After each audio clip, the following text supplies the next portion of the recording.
Starting point में हमें Jonas Taylor, mark और हेलर एक समुद्र की गहराई में नीचे तल पर एक डैमेज हो चुकी सबमरीन पनडुब्बी के अंदर फंसे लोगों को रेस्क्यू करते हुए दिखाए हैं। फंसे हुए लोग तल में खोज पर आए थे। जोनास और उसके साथी 9 लोगों को बचा लेते और उसके साथी उसी सबमरीन में रह जाते हैं। उनकी सबमरीन से एक ताकतवर समुद्री जीव टकराता है और सबमरीन में पानी भरने लगता है। वो जोनास से हेल्प मांगते हैं। जोनास अपने डिवाइस में देखता है वो जीव और तेजी से उनकी ओर बढ़ रहा था।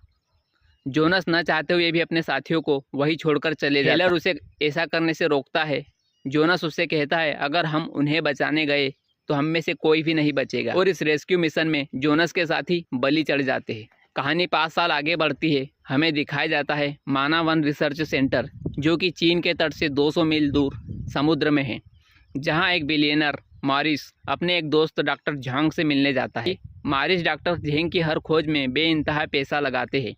वो मॉरिस को अपनी बेटी स्विन से मिलाते हैं जो सबमरीन बायोलॉजी डिपार्टमेंट से है। डॉक्टर झेंग मॉरिस को ओ लेवल में लेकर जाते हैं। मॉरिस इतना खूबसूरत नज़ारा देखकर दंग रह जाता है। अंदर से वो जगह एकदम 3D ग्राफिक्स से जैसे लग रही थी। डॉक्टर झेंग मॉरिस को अपनी टीम से मिलाते हैं जिनमें जेक्स सब designer, doctor हेलर medical office, DJ remote एक्सप्लोजर pilot और मैक सब स्टेशन मास्टर है। मैक मॉरिस और झेंग को एयरपोर्ट देता है और सबमरीन पायलट लोरी टेलर से इंट्रोड्यूस कराता है। लोरी मॉरिस को हाय कहती है। इसके बाद वो मैक से कहती है कि वो लोग 11,000 मीटर नीचे तल के करीब आ चुके हैं। डॉक्टर झेंग मॉरिस को अपने प्रोजेक्ट के बारे में बताते हैं कि ये सभी ये मानते हैं कि मेरियाना ट्रेंच समुद्र का तल है, लेकिन ये बादल जैसे दिखने वाली थर्मोक्लिन की लेयर है। इसके नीचे भी एक दुनिया है। अगर हम वहाँ तक चले गए तो वहाँ जाने वाले हम पहले होंगे।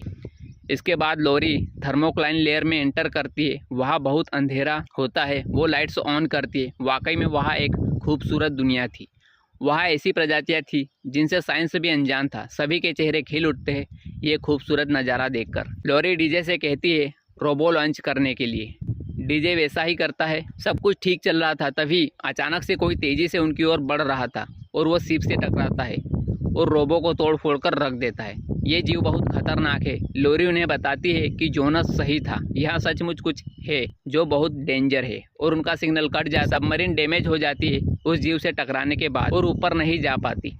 सभी लोग सोच में पड़ जाते हैं कि अब कैसे बचाए उन्हें, इतनी नीचे कोई भी नहीं जा सकता। मैक उनसे कहता है कि यह काम जोनास ही कर सकता है। डॉक्टर हेलर उनसे कहता है कि वो एक कायर इंसान है जो 2 दोस्तों को मरने के लिए छोड़ आया था। मैक कहता है कि उसने 12 लोगों को बचाया भी था, जिसमें आप भी थे। उन दोनों की तगड़ी बहस होती है। जोनास के बिना ये काम कोई नहीं कर सकता था। तभी डॉक्टर झेंग थाईलैंड जोनास के पास जाने का फैसला लेते हैं। इधर जोनास अपनी मस्ती में मस्त रहता है। हेलीकॉप्टर देखकर वो समझ जाता है।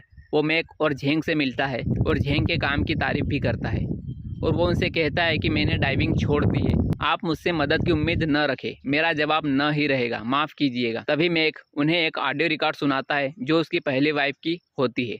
दूसरी तरफ रिसर्च सेंटर में जेक्स स्विन को बताती है कि सबमरीन में ऑक्सीजन टैंक लीक हो गया है। अब उनके पास 2-3 घंटे बचे हैं जिंदा रहने के लिए। स्विन उनसे कहती है कि मैं ग्लाइडर लेकर उनकी हेल्प करने जाऊंगी और सबमरीन अटैच करके उन्हें ऊपर खींच लाऊंगी। जेक्स उससे कहती है कि अगर सबमरीन टैंक में ब्लास्ट हुआ तो तुम मारी जाओगी।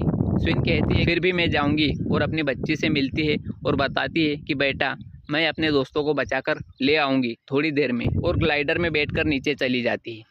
इधर मैक उससे कहता है कि तुम्हारी बीवी और कुछ लोग 11,000 मीटर नीचे फंस गए हैं। जोनास तैयार हो जाता है। हेलीकॉप्टर लैंड करता है। जोनास, मैक और झेंग उतरते हैं। तब उनको पता चलता है कि स्विन ग्लाइडर से नीचे गई है। वो जोनास को नीचे भेजने की तैयारी करते। जाते वक्त जोनास को स्विन की बेटी कहती है कि आप मुझसे प्रॉमिस करो मेरी माँ को बचा लोगे। जोनास उससे ऐसा प्रॉमिस करके फिर सबमरीन को लॉन्च करने के लिए कहता है। सबमरीन लॉन्च होती है और वो पानी में नीचे जाता है। इधर स्विन को सबमरीन दिख जाती है। वो सबको वहाँ के हाल बताती है कि यहाँ सब ठीक है। वो सबमरीन के पास जाकर उन्हें अटैच करने के मैग्नेटिक हुक का प्रयोग करती है। तभी अचानक कुछ टकराता है उसकी सबमरीन से। वो एक बड़ा सा स्क्विड होता है जो शिप को जकड़ लेता है। सबमरीन पर बहुत ज़्यादा दबाव पड़ता है जो टूटने की कगार पर होती है। तभी वहाँ खून बहने लगता है और प्रेशर कम होता है शिप पर। उस स्क्विड को कोई और जीव मार देता है। तभी वो देखती है उसके सामने एक बहुत बड़ी शार्क होती है, करीब 25 से 40 फीट की, जोनस उनसे कहता है कि ये एक मेगलेडॉन है और फिर हेलर को कहता है कि अब बताओ हेलर कौन पागल है। इसके बाद स्विन की शिप की ओर मेग तेज़ी से बढ़ रही थी। तभी जोनस उससे कहता है कि वो लाइट से अट्रैक्ट होती है, जल्दी से तुम लाइट्स ऑफ कर दो। लाइट्स ऑफ होने में 15 से 30 सेकंड लगते हैं। मेग तेज़ी से उसकी ओर बढ़ रही थी। तभी जोनस लाइट जलाकर मेग को दूसरी ओर अट्रैक्ट करता है और फिर स्विन को वहाँ से जाने को कहता है। पहले तो स्विन मना कर देती है, फिर उसे समझाते हुए जोनस कहता है कि तुम्हारी शिप डैमेज हो चुकी है, तुम उन्हें नहीं बचा सकती। स्विन वहाँ से चली जाती है। इसके बाद जोनस अपनी शिप को उनके पास ले जाता है और फिर उनकी हेल्प करता है। सबसे पहले वो उसकी एक्स वाइफ को ऊपर खींचता है। वो देखता है कि वो जख्मी है, उसके पेट में पेचकस घुस गया। तभी अचानक से फिर मेग उनकी ओर बढ़ती है। वो वॉल को खींचता है। तभी उसकी जेब में तोसी एक लेटर रख देता है और सबमरीन का ढक्कन बंद कर लेता है उन लोगों की हेल्प करने के लिए। वो उनकी एक नहीं सुनता और मेग को अपनी ओर अट्रैक्ट कर लेता है लाइट्स ऑन करके और बलि चल जाता है अपने दोस्तों के लिए। इसके बाद वो सुरक्षित ऊपर जाते हैं। स्विन आकर जोनस को खरी खोटी सुनाती है कि तुम लोगों को मरने छोड़ देते हो, हर बार तुम ऐसा ही करते हो। तभी जोनस कहता है कि नीचे हर किसी की जान को खतरा होता है, बावजूद इसके तुमने उनको नीचे भेजा। ऐसा कहकर वो वहाँ से चला जाता है। इसके बाद वहाँ के सभी क्रू मेंबर्स डिस्कशन करते हैं। स्विन उन्हें बताती है कि वो मेग बहुत खतरनाक है, जिसकी लंबाई 75 मीटर है और इसके जबड़े सभी जानवरों से मजबूत और नुकीले हैं। इसे मारना लगभग नामुमकिन है। मारिस कहता है कि हमें अपनी खोजबीन जारी रखना चाहिए, हमें धीरे धीरे और नीचे जाना चाहिए। जोनस उन्हें ऐसा करने से मना करता है। दूसरी तरफ स्विन की बच्ची एक बॉल से खेलते खेलते ओ लेवल में चली जाती है। तभी वहाँ मेग आ जाती है। मेग अटैक करती है, लेकिन सामने एक मोटे ग्लास की दीवार होती है। बच्ची जोर से चिल्लाती है। तभी सब भागते हुए आते हैं।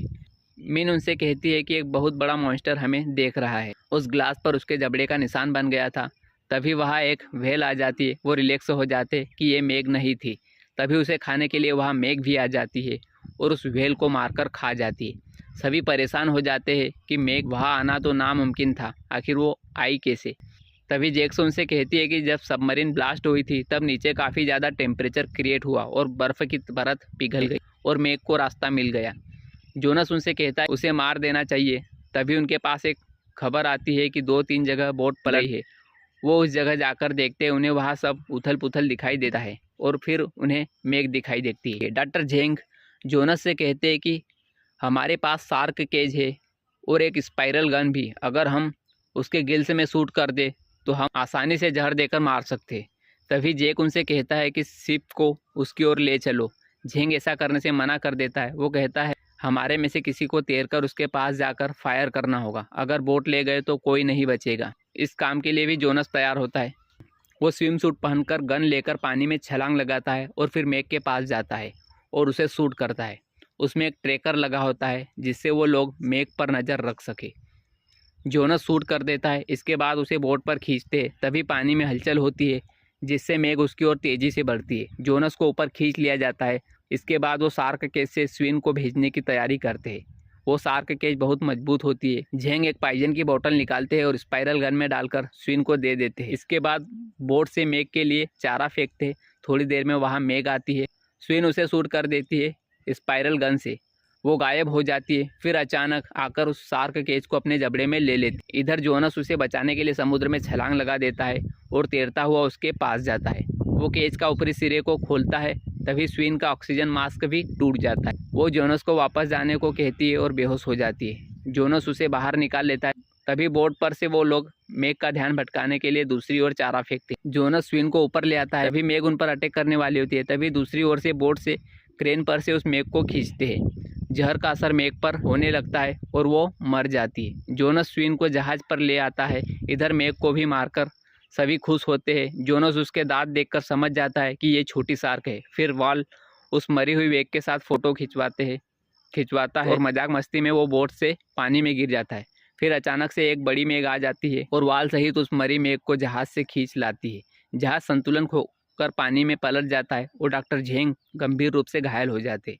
इधर जेक को खाने के लिए मेग उसकी तरफ आती है। तभी हेलर खुद को मेग के हवाले करके उसे बचा लेता है और खुद बलि चढ़ जाता है। जोनस और बाकी के लोग मोटर बोट से सुरक्षित ठिकाने तक जाते हैं। डॉक्टर झेंग इसी बीच दम तोड़ देते हैं। इसके बाद मॉरिस एक मीटिंग रखता है। वो सभी क्रू मेंबर्स को कहता है कि माना वन को बंद कर देते हैं। जब तक मेघ है, दूसरी तरफ मारिस उस मेघ को ख़त्म करने का सोच लेता है। वो कुछ प्रोफेशनल लोगों को मेघ को मारने का काम सौंप देता है। उनके पास बॉम्ब होते हैं। मारिस उन्हें पावर बोर्ड से कंट्रोल एंड कम्युनिकेट करता है। मारिस दूरबीन से देखता है, उसे मेघ दिखाई देती है। वो अपने आदमी से कहता है उसे मारने को। वो उस पर बम गिराता है, वो मर जाती है। फिर मारिस उसके पास जाकर उसके आदमी से कहता है कि जाओ इस मेघ के दांत ले आओ शो अप करने के लिए। उसका आदमी जाता है और चेक करता है, उसके दांत ही नहीं होते। उन्होंने मेघ को नहीं बल्कि व्हेल को मारा था। तभी मारिस उनसे कहता है कि मेघ हमारे नीचे है, जल्दी चलो। वो बोट को तेज़ी से भगाते हैं। तभी मारिस झटके से पानी में गिर जाता है और मेघ वहाँ आ जाती है।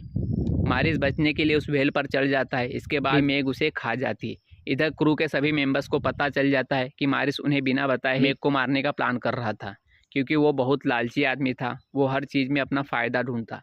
इधर स्विन और जोनस एक दूसरे से कनेक्ट होने लगते हैं और वो लोग मेघ को मारने की ठान लेते हैं।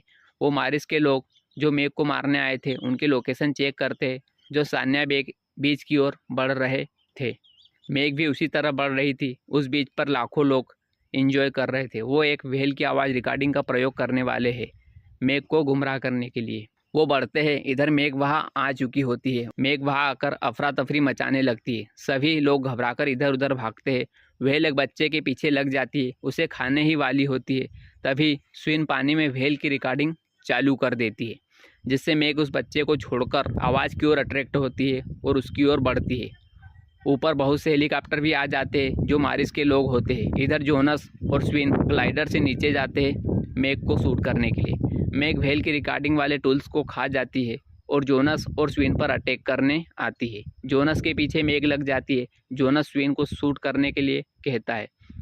स्विन शूट करती है। जोनस सामने से हट जाता है और मेघ को गोली लग जाती है, लेकिन इससे उससे कोई फ़र्क नहीं पड़ता। इधर ऊपर दो हेलीकॉप्टर आपस में टकरा जाते हैं और शिप पर गिर पड़ते हैं। स्विन की बेटी और बाकी के लोग पानी में गिर जाते हैं। उनके जहाज़ में आग लग चुकी होती है। जोनस स्विन को कहता है कि तुम अपनी बेटी के पास जाओ, मैं मेघ को शिप से दूर ले जाता हूँ। स्विन की बेटी अपनी माँ से मिलकर खुश होती है। बाकी के लोग भी स्विन के ग्लाइडर पर आ जाते हैं। इधर मेघ और तेज़ी से उनकी ओर बढ़ रही थी।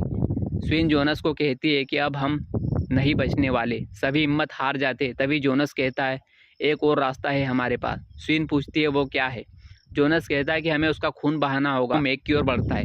मेघ के मुंह तक आकर उसका ध्यान भटाकर ग्लाइडर नीचे मोड़कर उससे सटकर चलता है, जिससे खून बहने लगता है। इसके बाद मेघ उसके ग्लाइडर को अपने जबड़े में ले लेती है और उसे तोड़ने की कोशिश करती है। तभी जोनस धीरे से बाहर निकल जाता है ग्लाइडर से और फिर मेघ को चाकू घोंप देता है और एक नुकीली धारदार चीज़ से उसकी आँख फोड़ देता है। मेघ तड़पकर पानी से ऊपर छलांग लगाती है और फिर बहुत सी छोटी बड़ी शार्क खून देखकर उस मेघ को खाने लग जाती है। अब समुद्र मेघ से आज़ाद हो चुका था। सभी खुश दिखाई दे रहे थे। इंसान और मेघ की लड़ाई में आखिर जीत इंसान की हुई।